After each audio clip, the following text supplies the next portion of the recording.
Big Dave here with Arbor & Turf.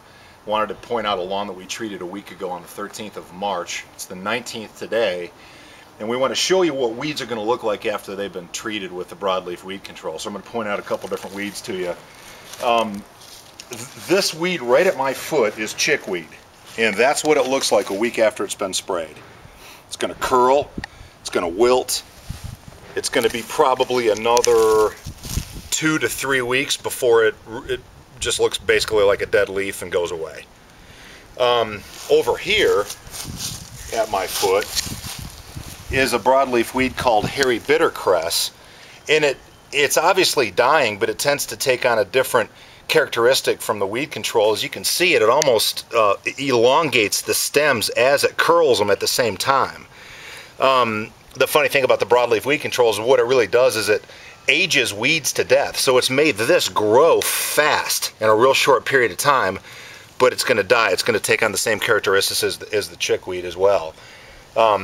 Two different weeds, two different reactions to the weed control. Here's a third at my foot. This is called henbit, and it's done kind of a combination of the two. It's sort of stretched out.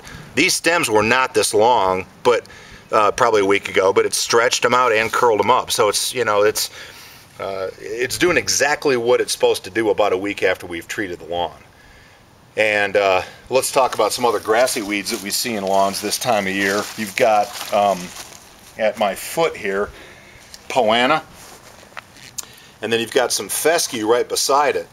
Both of these we call grassy weeds. They're classified as grassy weeds, and they both take quite a bit longer to get rid of without harming the existing grass. And one thing you got to be careful of this time of year, while the Bermuda's in transition in terms of it's waking up, coming out of dormancy, and you have to be careful what you use to treat these grasses with in order to get rid of them, and then get rid of them selectively and then not harm the Bermuda as the Bermuda's waking up. But these grassy weeds we will get rid of. They're just going to take several treatments more than the broadleaf weeds. So that's your lesson for the day.